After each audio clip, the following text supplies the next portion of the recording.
بسم اللہ الرحمن الرحیم۔ السلام علیکم۔ نیوز انالیسز کی ایک نئی ایپیسوڈ کے ساتھ میں ہوں سید عارف بہار۔ ناظرین، سابق صدر پاکستان آصف علی زرداری اور امریکہ کے سابق سفیر اور افغان نژاد رہنما زلمے خلیل زاد کے درمیان خاصی تو تکار ہوئی ہے۔ آصف علی زرداری نے ایک ٹی وی انٹرویو میں زلمے خلیل زاد کو CIA کا ایجنٹ کہا، جس کے جواب میں زلمے خلیل زاد نے ٹویٹ کر کے آصف علی زرداری کو نہ صرف مسٹر 10% کا خطاب دیا بلکہ ان پر یہ الزام بھی عائد کیا کہ ان کی دولت اور ان کے پرتعیش گھر دنیا کے ہر کونے میں موجود ہیں۔ اس ٹویٹ میں انہوں نے جواباً، ان کا لہجہ خاصا درست اور سخت تھا آصف زرداری کے حوالے سے۔ انہوں نے کہا کہ میں کسی کا ایجنٹ نہیں ہوں، لیکن پاکستان اس وقت 3 قسم کے بحرانوں کا سامنا کر رہا ہے، جن میں سیاسی، معاشی اور سیکیورٹی کے بحران شامل ہیں۔ انہوں نے کہا کہ پاکستان کی حکومت کو عدلیہ کا فیصلہ تسلیم کر کے ان بحرانوں سے نکلنے کا راستہ تلاش کرنا چاہیے۔ زلمے خلیل زاد ایک افغان اوریجن کے حامل ہیں اور اسی طرح بھارت میں ایک بھارتی اوریجن رکھنے والے سابق جج جسٹس مارکنڈے کاٹجو بھی پاکستان کی اندرونی صورتحال پر مسلسل تبصرے کر رہے ہیں، اور ان دونوں افراد کے تبصروں سے یوں لگ رہا ہے کہ یہ پاکستان کے باشندوں سے بڑھ کر پاکستان کے حالات پر تبصرے کر رہے ہیں کہ بالکل جس طرح کے کسی ملک کی اندرونی سیاست کے نقش سنوارنے کے لیے کوئی اندرونی طاقت تجاویز اور مشورے دیتی ہے، اس طرح یہ 2 معروف غیر پاکستانی افراد مشورے دے رہے ہیں پاکستان کی سیاست کی الجھی ہوئی زلف کو سلجھانے کے لیے۔ زلمے خلیل زاد نے پاکستان کے جن 3 بحرانوں کا ذکر کیا، جس ٹرائیکا کا ذکر کیا، وہ پاکستان کے آج کے ماحول کی ایک بڑی تلخ حقیقت ہے۔ پاکستان بحرانوں کی اس ٹرائیکا میں بری طرح پھنس کر رہ گیا ہے۔ اقتصادی بحران کا عالم یہ ہے کہ ڈالر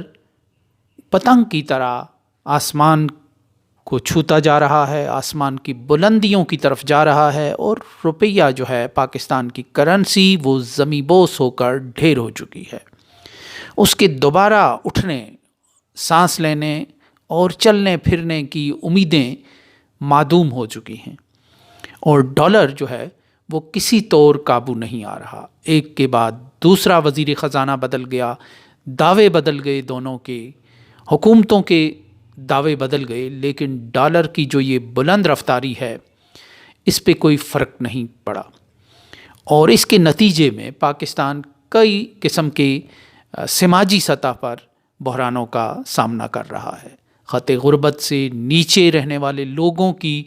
تعداد بڑھتی جا رہی ہے، اور لوگوں کا کی قوت خرید ہے وہ جواب دیتی جا رہی ہے۔ لوگوں کی جو بنیادی انکم ہے وہ اس 2 سال کے حساب سے ہی اپنی جگہ پر برقرار ہے، لیکن جو مہنگائی ہے وہ کئی 100% بڑھ گئی ہے سال 2 سال کے مقابلے میں۔ اس کے نتیجے میں ایک تو وہ طبقہ ہے کہ جس کی محلات، جس کی دولت ڈالروں میں دنیا سے باہر ہے، لندن میں ہے، سوئٹزرلینڈ میں ہے، دبئی میں ہے، امریکہ اور دوسرے یورپی ملکوں میں ہے، اس کو ڈالر کی قیمت بڑھنے سے فائدہ ہی ہوتا ہے کہ اس کی جائیداد کی، اس کی دولت کی قیمت بڑھ جاتی ہے۔ اور دوسرا طبقہ ان زمین زادوں کا ہے، ان خاک نشینوں کا ہے جو پاکستان کے اندر رہتے ہیں، جن کا جینا مرنا پاکستان کے ساتھ ہے۔ وہ دھاڑی دار لوگ ہیں، اور ان کی تعداد تیزی سے بڑھتی جا رہی ہے، اور اس کے نتیجے میں جو سماجی اونچ نیچ ہے، جو تفاوت اور فرق ہے طبقات کا، وہ بھی بڑھتا جا رہا ہے۔ ایک گیپ آ رہا ہے، ایک اپر کلاس ہو گئی ہے، ایک لوئر کلاس ہو گئی ہے، لوئر مڈل اور مڈل کلاس کا خاتمہ ہوتا جا رہا ہے، اور بجلی اور گیس کی قیمتیں بھی اسی رفتار سے اور اسی انداز سے بڑھتی جا رہی ہیں۔ IMF کی تمام شرائط تسلیم کرنے کے باوجود ابھی تک اس معاشی بحران کے حل ہونے کے کوئی آثار نظر نہیں آتے۔ اگر IMF قرض بھی دے اور دوست ممالک پاکستان کے خزانے کا بھرم بھی کچھ امداد اور خیرات سے قائم کریں، لیکن اس کے باوجود پاکستان کے عام آدمی کے روز و شب بدلنے کا کوئی امکان فی الحال موجود نہیں رہا، کیونکہ بحران اس قدر سنگین ہے کہ اس کو لیپا پوتی سے اور 75 سال کے روایتی ٹوٹکوں سے اور طریقوں سے اس بحران کو حل نہیں کیا جا سکتا۔ یہ بحران ایک بے رحم قسم کی سرجری کا تقاضا کرتا ہے، جس میں پہلا تو یہی تھا کہ احتساب کے ذریعے جو لوٹی ہوئی دولت ہے، وہ سولین کی ہے یا خاکی لوگوں کی ہے جو باہر گئی ہے، اس کو کسی نہ کسی انداز سے واپس لاتے۔ محمد بن سلمان کا جو سٹائل تھا کہ لوگوں کو لا کر چند دن کے لیے مہمان بنا کر پلی بارگین کر کے چھوڑ دیا جاتا، لیکن یہ بیل منڈی نہیں چڑھ سکی، اور اب پھر وہی مریض لا دوا کا علاج جو ہے وہ اینٹی بائیوٹک سے یا پیراسیٹامول سے کیا جا رہا ہے۔ یوں یہ بحران اس قدر سنگین ہونے کی صلاحیت رکھتا ہے کہ اس سے پاکستان کی سیکیورٹی پر بھی اثرات آئیں گے۔ جیسے پچھلے عرصے میں یہ چیزیں دہرائی جا رہی تھیں اور یہ افواہیں چل رہی تھیں کہ IMF نے پاکستان سے فوج کی تعداد کم کرنے کا کہا، ایٹمی ہتھیاروں کو فریز کرنے کا کہا، یا ان کو حوالے کرنے کا کہا، یا ان کی جوائنٹ جو نگرانی ہے اس کا کہا، تو یہ خبریں چلتی رہیں۔ بعد میں یہ خود ہی ٹھنڈی ہو گئیں اور اس پہ کوئی پردہ اخفا دوبارہ پڑ گیا۔ یہ تو معاشی بحران ہے، اور سیکیورٹی کا جو بحران ہے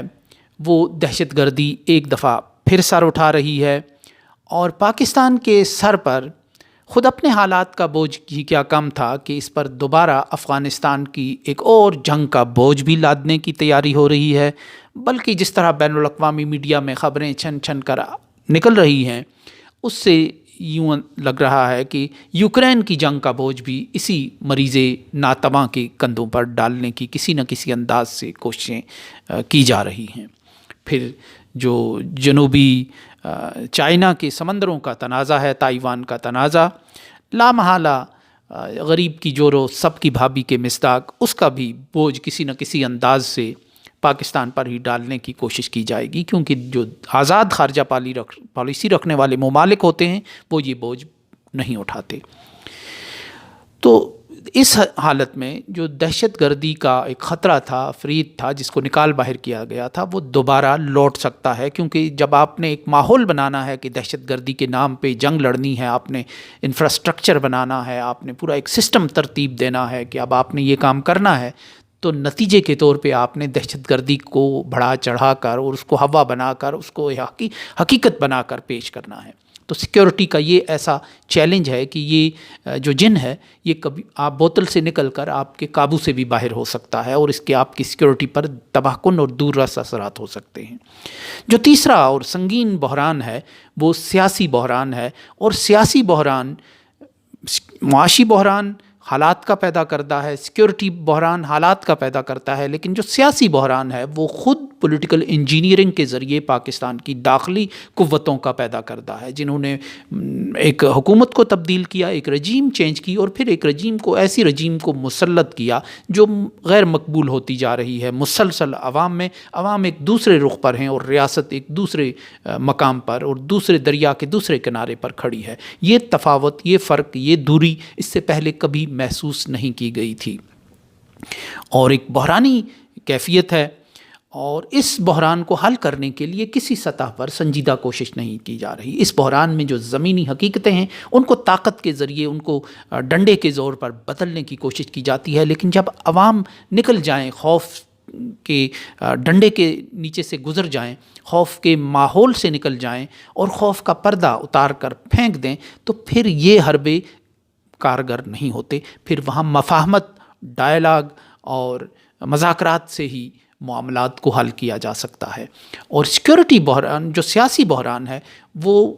آپ کے معاشی بحران کو بھی بڑھا رہا ہے، وہ بحران آپ کے سیکیورٹی معاملات کو بھی بڑھا رہا ہے، کیونکہ ایک سٹیبل حکومت کا، ایک مقبول حکومت کا، ایک عوام کی پسندیدہ اور چنیدہ حکومت کا نہ ہونا ایک انارکی کی سی کیفیت سسٹم میں پیدا کرتا ہے، جیسے کہ آج پاکستان میں پیدا ہو گئی ہے کہ نگران حکومتیں الیکشن کی نگرانی کے لیے آ گئی تھیں، لیکن وہ کسی اور ہی کام کی نگرانی میں لگ گئیں، اور ان کی جو مدت ہے 90 دن سے بڑھا کر اب طویل المیعاد اور غیر معینہ مدت تک ان کو چھوٹ دی جا رہی ہے۔ تو یہ غیر یقینی جو ہے سیاسی، اس کے نتیجے میں ایک رد عمل جنم لے رہا ہے۔ اس کے نتیجے میں جو رد عمل کی فورسز ہیں وہ ہتھیار پھینکنے اور ڈالنے کی پر کسی طور آمادہ نہیں ہو رہی، اور یوں یہ سیاسی بحران جو ہے، جو خود پیدا کردہ ہے، جو کسی باہر کی طاقت نے پیدا نہیں کیا، جو کسی مجبوری کی وجہ سے، کسی جبر کی وجہ سے اور کسی زور زبردستی کی وجہ سے پیدا نہیں ہوا، خود کردہ رہا علاج نیست کے مصداق، یہ جو بحران خود پیدا کیا ہے اس کا کوئی علاج نظر نہیں آ رہا۔ اس کو طاقت کے ذریعے دبانے کی کوشش کی جا رہی ہے، لیکن یہ بحران جوں جوں طویل ہوتا اور پھیلتا چلا جا رہا ہے، یہ سیکیورٹی کو بھی متاثر کر رہا ہے، یہ معیشت کو بھی متاثر کرتا جا رہا ہے پاکستان کی۔ تو یہ ایک ایسی حقیقت ہے جس کا اگر زلمے خلیل زاد اظہار کر رہے ہیں تو یہ کوئی غلط بات نہیں ہے، یہ پاکستان کے آج کے پاکستان کی ایک تلخ حقیقت ہے، اور اس کیفیت سے نکلنے میں ہی پاکستان کی بھلائی اور پاکستان کی بہتری ہے۔ سو اس کے ساتھ ہی اجازت دیجیے، اللہ نگہبان۔